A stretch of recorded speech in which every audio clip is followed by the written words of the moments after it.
अस्सलाम वालेकुम जी, welcome back to my channel. कैसे हैं आप सब? मेरे चैनल में आप सबको खुशामदीद। तो आज मैं आपके साथ बहुत ही लजीज मज़ेदार रेशेदार शामी कबाब की रेसिपी को शेयर करने लगी हूँ। इतना परफेक्टली ये शामी कबाब बनते हैं ना, और इतने करारे लजीज और मज़ेदार होते हैं कि एक दफ़ा आप इनको बनाएंगे ना तो इस झटपट सी रेसिपी को आप बार बार ट्राई ज़रूर करेंगे। और इस तरीके से बनाए गए शामी कबाब सबको बहुत ही ज़्यादा पसंद आते हैं। तो चलिए फिर देख लेते हैं ये मज़ेदार से रेशेदार शामी कबाब हम किस तरह से बनाते हैं। तो चलिए सबसे पहले हम बैटर तैयार कर लेते हैं। तो यहाँ पे मैंने बीफ का गोश्त लिया है हाफ़ kg, और मैं प्रेशर में ही शामी कबाब का बैटर तैयार करने लगी हूँ। तो पानी इसमें खुला ऐड कर देंगे, तकरीबन 3 से 4 ग्लास पानी ऐड कीजिए, क्योंकि बीफ को गलने में टाइम चाहिए होगा और हमने ना इसे अच्छी तरह से गलाना है। तो इसकी स्मेल को ख़त्म करने के लिए पहले तो हम खड़े मसाले ऐड करेंगे। तो यहाँ पे बड़ी इलायची, दालचीनी और बादियान का फूल मैंने ऐड किया है। साथ ही 1 to 2 टीस्पून नमक ऐड करेंगे, 1 टीस्पून पिसी हुई लाल मिर्च, 1 टीस्पून कुटी हुई लाल मिर्च, 1 टीस्पून हल्दी और 1 टीस्पून ही इसमें पिसा हुआ सूखा धनिया ऐड करेंगे। साथ ही 1 टीस्पून इसमें ज़ीरा भी ऐड कर देना है। और अब इसमें हमने एक दरमियाने साइज़ का प्याज काट के ऐड कर देना है। तो प्याज इस स्टेज पे हमने थोड़ा ऐड करना है। मेरे पास बड़ा प्याज था तो इसलिए मैंने आधा काट के ऐड कर दिया है। तो बाद में जब शामी कबाब तैयार हो जाएंगे ना तो हरे मसाले में हम प्याज ऐड करेंगे।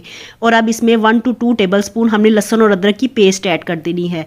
तो लहसुन और अदरक इसमें थोड़ा सा ज़्यादा ऐड होता है, क्योंकि बीफ है तो इसकी स्मेल को ख़त्म करने के लिए लहसुन अदरक ज़्यादा ऐड करेंगे। चलिए अब इसको स्टीम दिलवा लेते हैं। तो जब स्टीम चलनी स्टार्ट होगी तब हमने 15 से 20 मिनट की स्टीम लगानी है। और देखिए इतनी देर में ही ना गोश्त अच्छे से गल गया है और इसके रेशे अलहदा होने स्टार्ट हो गए हैं। तो चलिए अब इसमें ना हम दाल ऐड कर देते हैं। तो ये तकरीबन 3 पाव दाल थी, यानी 1 kg से ये थोड़ी सी कम दाल है। और इसको ना मैंने तकरीबन 2 घंटे पानी में भिगो के रखा था। तो दाल अच्छे से फूल चुकी है, इसने काफ़ी ज़्यादा पानी जज़्ब किया हुआ है। तो इसलिए इस स्टेज पे हम ज़्यादा पानी ऐड नहीं करेंगे, बस दाल का और गोश्त में लेवल इक्वल हो पानी का, तो इतना ही हमने पानी ऐड करना है। ज़्यादा दाल से ऊपर पानी नहीं होना चाहिए, वरना फिर ना बैटर पतला हो जाएगा शामी कबाब का।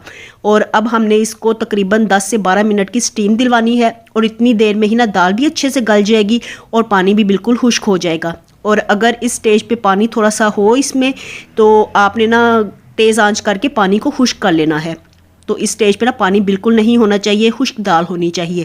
और गरम गरम दाल को पीस लेना ज़्यादा बेहतर रहता है, क्योंकि जैसे जैसे ये ठंडी होती जाएगी ना तो फिर इसको पीसने के लिए ना आपको एफर्ट्स ज़्यादा लगानी पड़ेंगी। अभी ये दाल गरम है ना, तो हमाम दस्ते का दस्ता लेके ना तो आप इसके साथ ही कूट लीजिए, पीस लीजिए अच्छी तरह से। तो बैटर हमारा जल्दी से तैयार हो जाएगा, वरना फिर बाद में ना आपको चॉपर में इसको पीसना पड़ेगा और फिर भी उसमें ना रेशे गोश्त के दिखाई नहीं देते, बिल्कुल ही पीस जाते हैं। तो इसी तरह से हमने इसको पीसना है, चाहे तो माम दस्ते में डाल के पीस लीजिए या इसी तरह से प्रेशर में मेरी तरह से पीस लीजिए।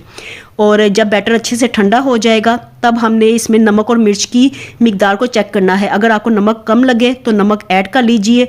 और साथ ही मैंने इसमें थोड़ी सी कुटी हुई लाल मिर्च भी ऐड की है। शामी कबाब को करारा और मज़ेदार बनाने के लिए मैंने इसमें 1 टेबलस्पून गरम मसाला ऐड किया है। और साथ ही हम शामी कबाब के बैटर में 2 अंडे भी ऐड कर देंगे, क्योंकि मैं अलहदा से अंडे लगा के शामी कबाब फ्राई नहीं करूँगी, तो इसलिए अंडे मैंने इसके अंदर ही मिक्स कर दिए हैं। और अब एक बड़े साइज़ का प्याज चॉप करके ऐड कर देना है। तो प्याज को हमने थोड़ा सा मोटा मोटा चॉप करना है। और अब 3 से 4 अदद हरी मिर्चें लेके इनको बिल्कुल बारीक कट करके तो ऐड कर दीजिए। ढेर सारा हरा धनिया ऐड करेंगे। और शामी कबाब के फ्लेवर को मज़ीद बढ़ा देता है जी पुदीना। तो पुदीना इसमें ज़्यादा ऐड कीजिए, क्योंकि पुदीना ऐड करेंगे ना तो लज्जत इनकी और भी ज़्यादा बढ़ जाएगी। चलिए अब सब चीज़ों को हमने खूब अच्छी तरह से मिक्स कर लेना है, ताकि सब चीज़ें यकजान हो जाएं।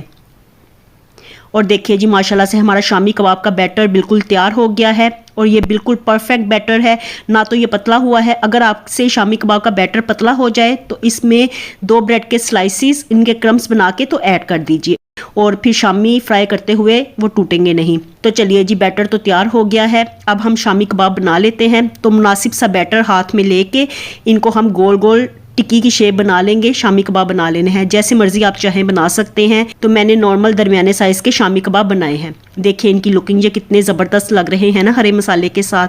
इसी तरह से सब शामी कबाब बना के तो हम इन्हें फ्रीज़ कर लेंगे।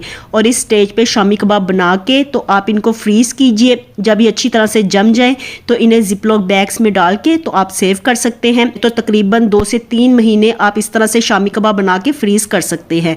चलिए अब हम इनको फ्राई कर लेते हैं। तो इसके लिए मैंने ऑयल अच्छे से गर्म किया हुआ था, इसमें शामी कबाब रखेंगे और एक साइड से इनको फ्राई होने देंगे।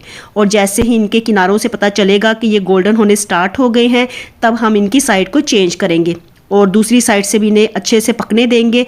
और उसके बाद हमने इनकी साइड को उलटते पलटते हुए देख लेना है।